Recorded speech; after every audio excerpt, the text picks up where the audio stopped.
transition politique dirigée depuis la démission de M. Michel Diotodia par Mme Samba Panza, transition que moi je qualifie de mafia, transition que je qualifie de honte. Ce processus électoral devrait être amorcé par l'adoption d'une nouvelle constitution, constitution dont le projet de texte a été longuement étudié, débattu et adopté par le Conseil national de transition, projet de constitution qui sera soumise à référendum. J'ai lu ce texte et j'aimerais partager avec vous mon analyse, mon sentiment. C'est une comparaison que j'ai faite avec le texte qui a été suspendu, la Constitution 2004 qui a été suspendue par le coup d'État de l'abominable M. Michel Diotodia Ndondroko et de son organisation criminogène d'appellation Séléka. Constitution qui, à mon sens, n'était pas mauvaise. Constitution de 2004 qui, malheureusement, n'a pas trouvé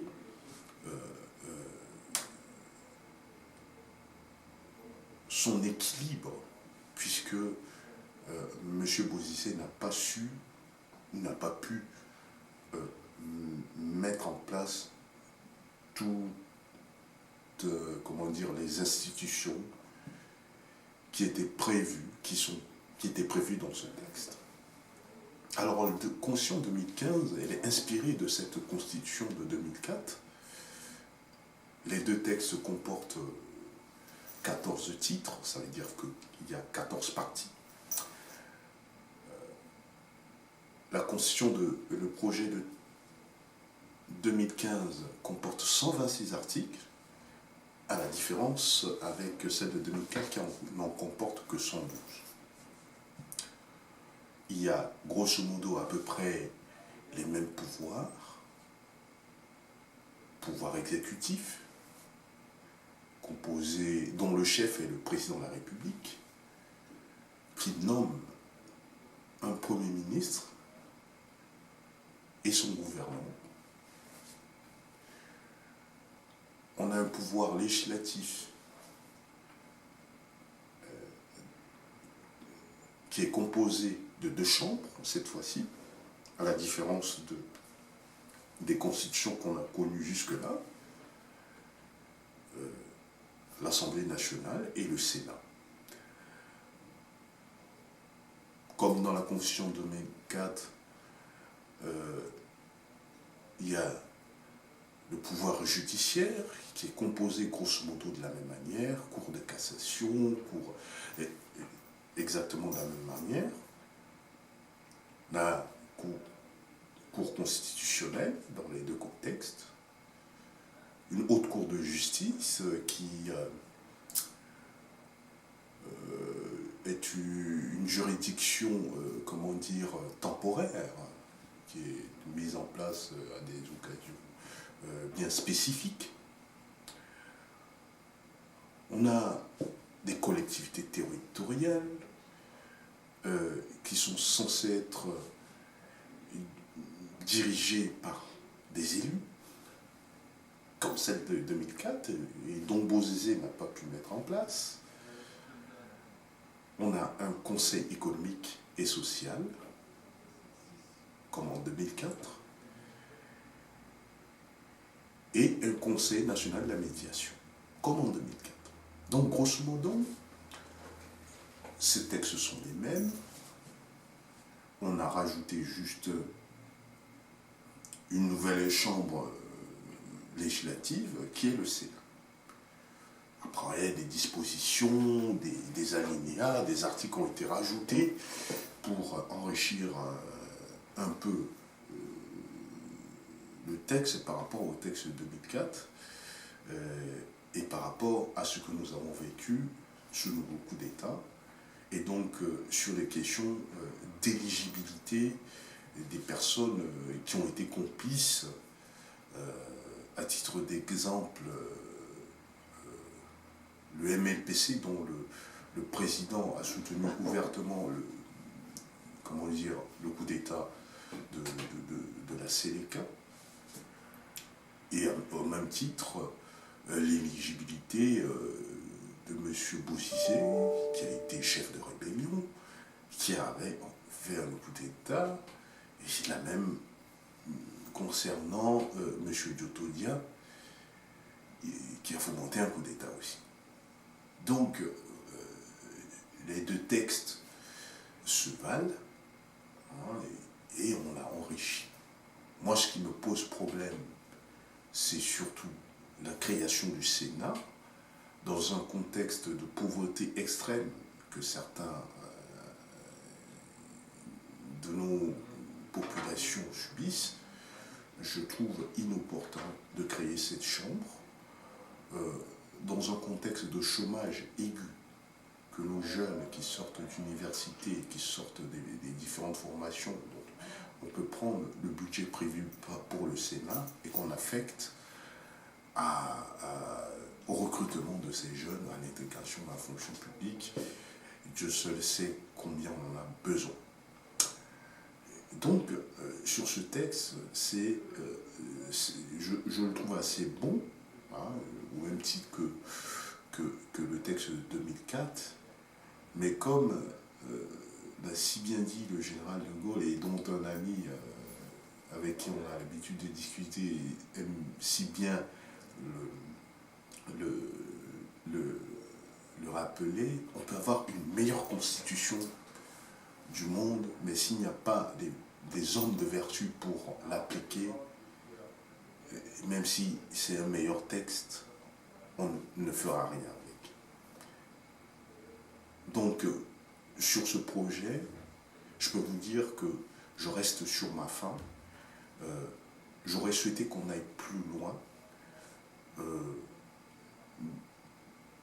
À mon avis, la révolution que certains d'entre nous attendions, ce n'est pas dans ce texte qu'on a cette révolution.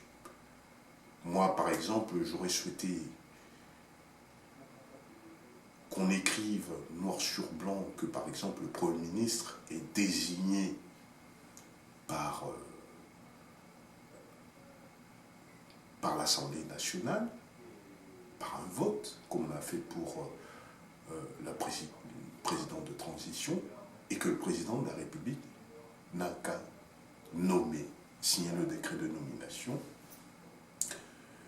Et à ce titre, on limiterait les pouvoirs du président de la République à des prérogatives régaliennes, la défense, la sécurité et la diplomatie. La diplomatie économique pourrait revenir au gouvernement, au chef du gouvernement. Voilà quelques évolutions que j'aurais souhaité qu'on inscrive dans cette constitution et que malheureusement, ça n'a pas été le cas.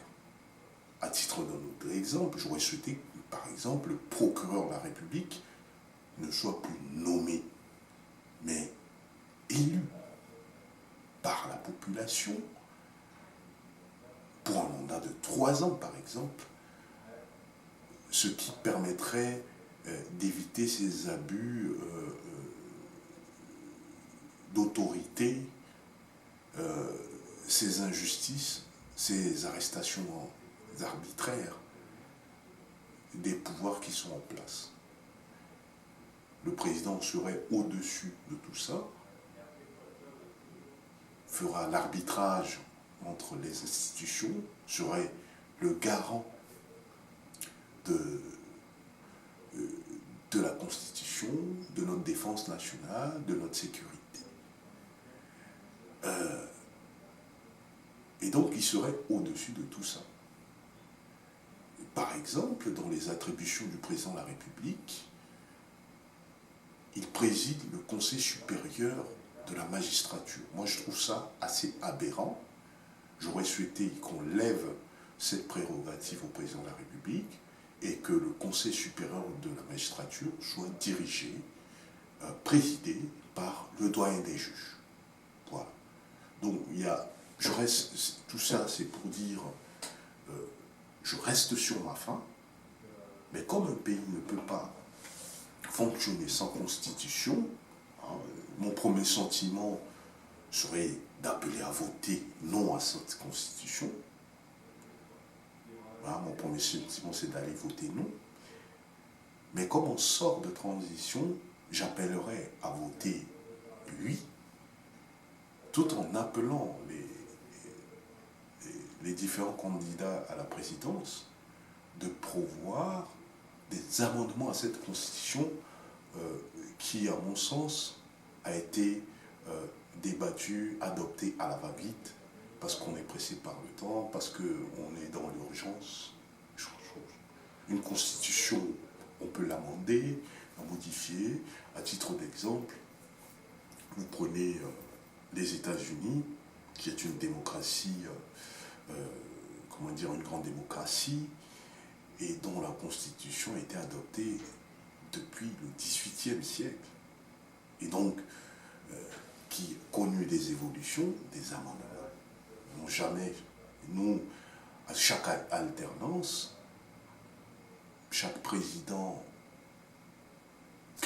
met sa constitution, etc. Donc, à mon sens, je reste sur ma faim. J'appellerai quand même à voter cette constitution dans l'espoir que les prochains gouvernants fassent des amendements pour supprimer le Sénat et, diminuer certaines prérogatives qui sont réservées au président de la République. Voilà mon sentiment sur ce texte. Je vous invite à aller sur le site de l'Autorité nationale des élections. Vous pouvez télécharger ce texte au format PDF.